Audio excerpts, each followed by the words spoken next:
tidur sampai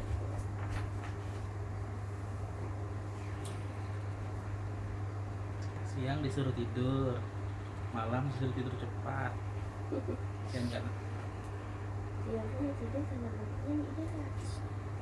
Ini kan mainan bapaknya.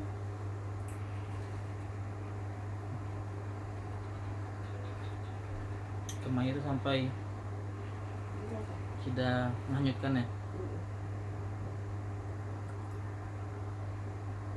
bagian ketiga. Enggak jauh di sini di dalam enggak. Hmm. Di Jawa Timur kan cuma seberapa. Anak angkat Fir'aun. Kalau Tuhan sudah menghendaki, apapun bisa terjadi. Demikianlah halnya dengan bayi yang dilahirkan perempuan mulia bernama Yokabat. Peti berisi bayi itu justru menyangkut di bawah sebuah pohon, tak jauh dari istana Fir'aun yang menghadap ke sungai Nil. Saat itu kebetulan Asia, istri Fir'aun, sedang berjemur di tepi sungai sehabis mandi. Tatkala mata yang melihat ada peti tersangkut di batang pohon tak jauh dari tempatnya, ia tertarik. Lalu diperintahkan seorang pengawal untuk mengambil peti itu. Peti dibuka. Semua hadirin terkejut. Istri Fir'aun dan putrinya sama terkejut dan menjerit. Akan tetapi Tuhan telah membisikkan sesuatu di hati Asia. Tiba-tiba saja istri Fir'aun itu jatuh senang dan ingin mengambil bayi yang manis dan lucu itu menjadi anak angkatnya.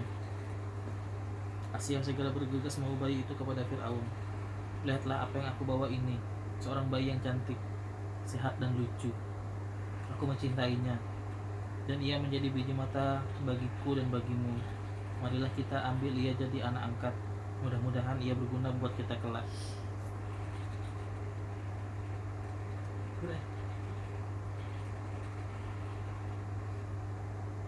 Fir'aun meneliti bayi yang diperlihatkan oleh istrinya itu. Tiba-tiba saja timbul rasa takutnya. Dengan sigap ia mengambil pedangnya dan siap hendak memenggal bayi itu. Apakah yang hendak tuanku lakukan? Seru istri Fir'aun seraya memeluk bayi itu. Ia akan kubunuh. Aku khawatir inilah bayi yang diramalkan akan menjatuhkanku itu kelak, sahut Fir'aun dengan gemas. Tuanku, tadi nanti bergerak ya? Sebelum dibacakan. Tuanku, seorang yang perkasa, raja besar yang ditakuti dan disembah penduduk negeri. Masa takut kepada bayi yang tak berdaya seperti ini? Aku tidak mempunyai anak laki-laki. Kita akan mengasuhnya. Mana mungkin ia menjadi musuh tuanku. Dia akan kujadikan sebagai anakku, kata istri Fir'aun melunakkan hati suaminya. Hati Fir'aun menjadi lemah. Ia berpikir, bukankah sudah ribuan bayi Bani Israel yang sudah tewas? Tidak mungkinlah bayi yang seorang ini yang dimaksud dalam ramalan itu. Lagipula belum jelas apakah bayi itu dilahirkan seorang wanita Israel.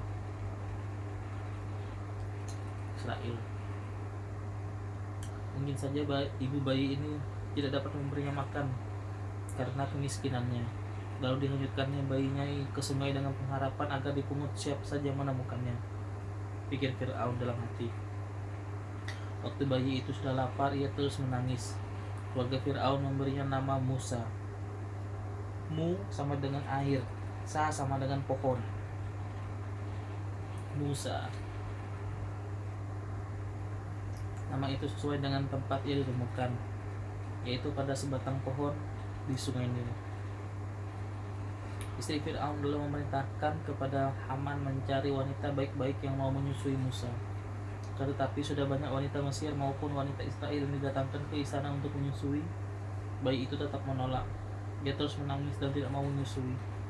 Istri Fir'aun jadi bingung. Fir'aun yang ikut panik mendengar tangisan bayi itu lalu memerintahkan mencari wanita siapa saja yang mau menyusui Musa. Namun Musa tetap menolak. Bahkan tangisnya semakin menjadi-jadi.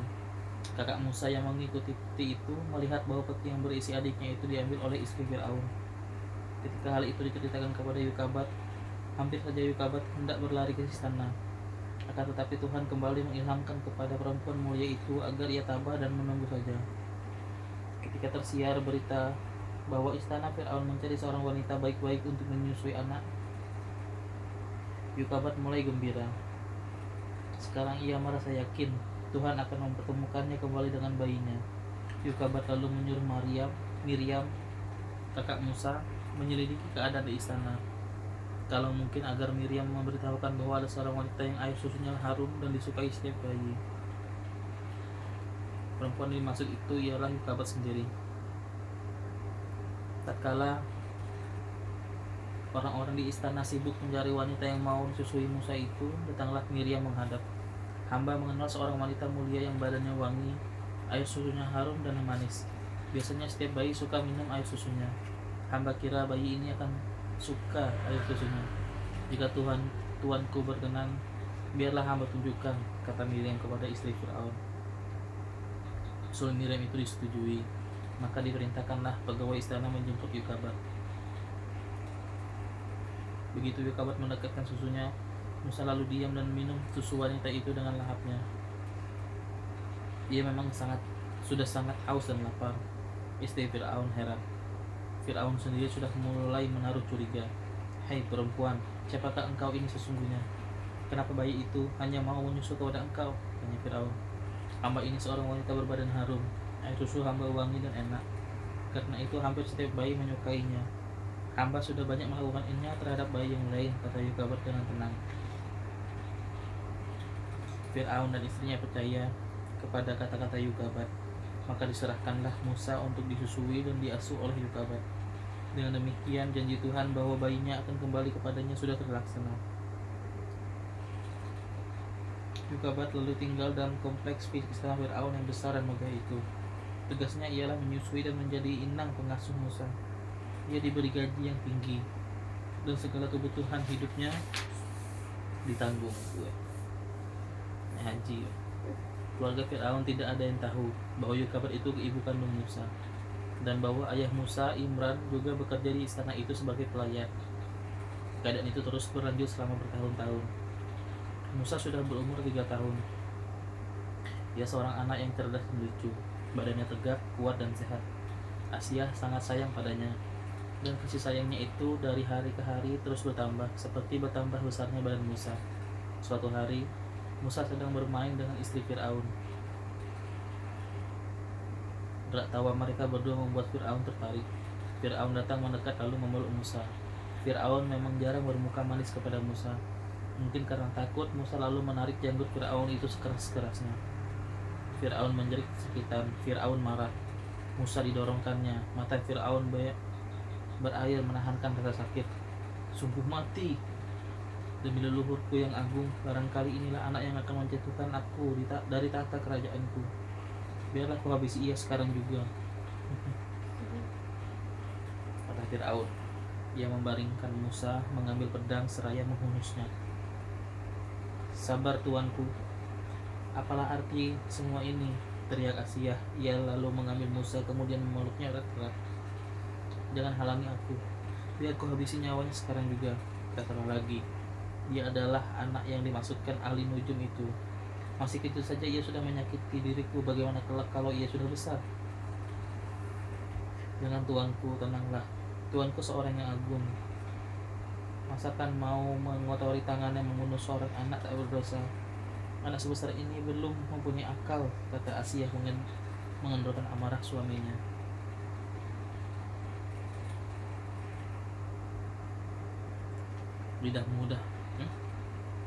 Lidah Musa terbakar. Ia menjerit kesakitan. Loh, nanti. Oh sana. Apa? Belum berakal katamu? Kata kalau ia belum berakal, masakan ia dapat menarik jagunku sekeras itu? Sampai-sampai kepalaku terasa pecah. Kalau tuanku tidak percaya, mari kita coba. Tuanku lihat itu ada bara api, dan itu ada roti. Kita lihat mana yang dipilihnya, kata istri Firaun seraya menurunkan Musa dari pelukannya. Oh nih yang mulai Musa. Baik cara teh. Tahu deh. Tembus cara.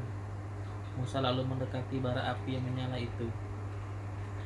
Warna yang merah lebih menarik perhatiannya daripada roti. Bara api itu lalu diambil oleh Musa kemudian dimasukkan ke dalam mulutnya. Musa mengira bara api itu makanan. Lidah Musa terbakar, ia menjerit kesakitan. Asia memeluk Musa seraya berkata, Sekarang apakah Tuanku sudah percaya? Kalau Musa sudah berakal, tentulah ia tidak akan memakan api bara itu. Peristiwa bara api itu menjadi cacat buat Musa untuk selamanya. Ia tidak dapat berbicara lancar, lidahnya sudah rusak. Kelak, ketika Musa diangkat menjadi rasul, ia minta kepada Tuhan agar saudaranya Harun dijadikan pendampingnya sebagai juru bicaranya.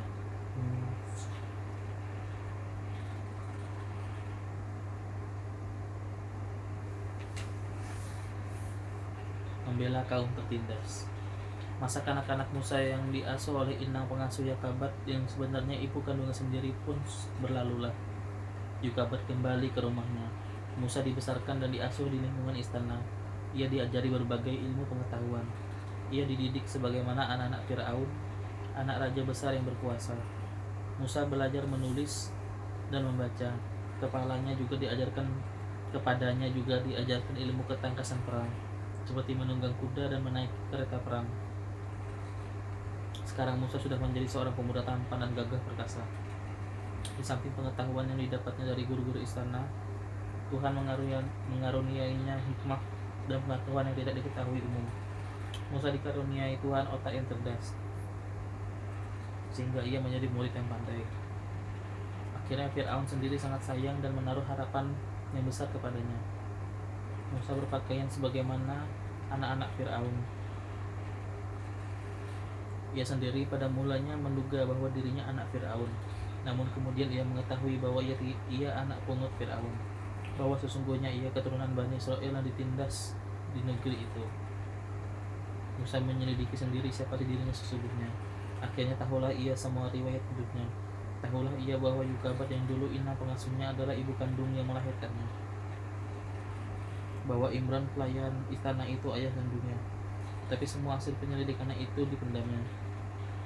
Sejak Musa mengenal siapa dirinya yang sesungguhnya, ia bercerita untuk membela Bani Israel yang tertindas itu. Tapi bagaimana caranya? Itulah yang belum diketahuinya. Sementara itu Musa tetap menjadi anak kesayangan Fir'aun. Lahirnya Musa tetap anak Fir'aun, akan tetapi batinnya sudah berubah. Batinnya ia sudah anak Bani Israel. Sebagai putra kesayangan raja, Musa bebas pergi kemana saja ia suka. Ia masuk kota, keluar kota, bahkan ia menjelajahi sampai pelosok-pelosok Mesir.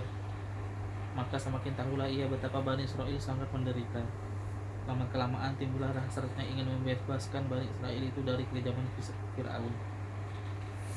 Pembentukan pribadinya untuk menjadi seorang pemimpin sedang terjadi. Pada suatu hari terjadilah malapetaka bagi Musa. Peristiwa itu telah mengubah jalan hidup Musa.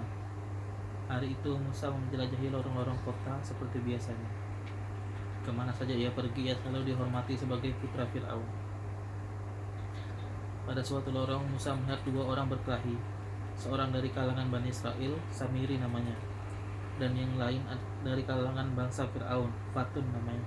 Fatun jauh lebih besar badannya, dan nampaknya Samiri memang akan kalah. Samiri minta tolong. Tanpa banyak pikir, Musa datang menghampiri. Ia hendak melerai, akan tetapi usaha Musa itu sia-sia saja. Fatun terus mendesak lawannya, sekalipun lawannya itu sudah hampir tidak dapat berdiri lagi.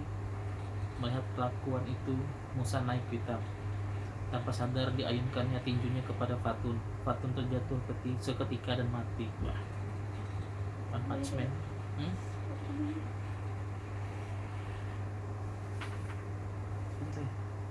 Enggak benar ya?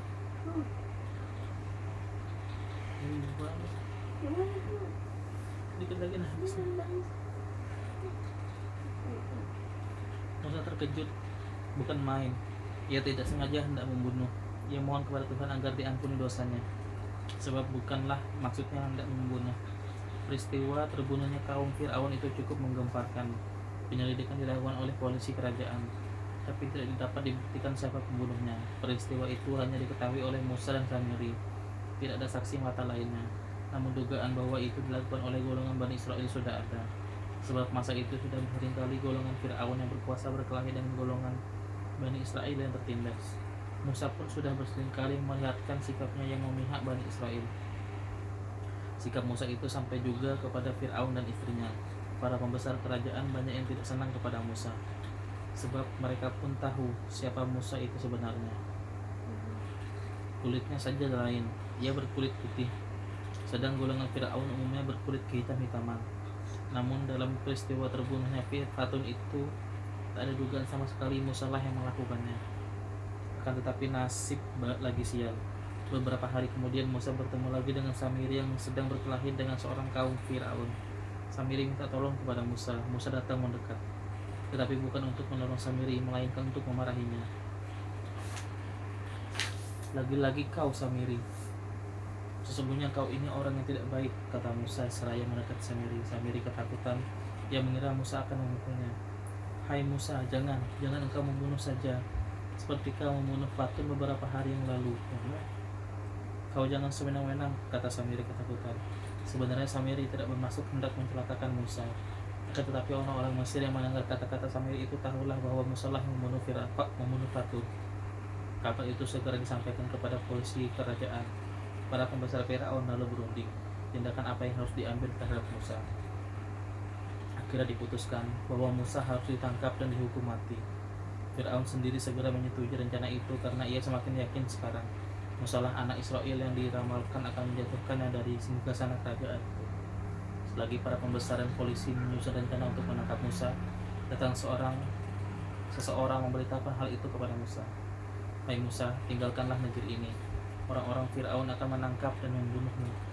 Mereka sudah tahu bahwa engkaulah yang membunuh Fatun, kata orang itu. Karena yang memberitahukan itu seorang sahabat Musa, ia pun percaya. Maka hal itu juga buru-buru Musa meninggalkan kota Memphis, ibu kota kerajaan Mesir saat itu. Siang malam ia berjalan setengah berlari. Setelah jauh meninggalkan negeri Mesir, barulah hati Musa sedikit tentram. Musa terus melangkah membawa kakinya. Ia tidak tahu hendak menuju negeri mana. Haus dan lapar ditahankan. Ia terus mengarungi gurun yang panas dan sepi seorang diri. Selama 8 hari 8 malam ia terus berjalan. Ia tidak mau berhenti sebelum bertemu dengan manusia, sebab kalau ia berhenti, ia tentu akan mati sendiri. Maka dipaksakannya kakinya terus melangkah, seraya minta pertolongan Tuhan. Dah. Dia lagi lanjut. Kamu meh dikit. Nanti bu. Nah. Nanti kamu hendak bangkit malam ini kau jangan lewat dia deh.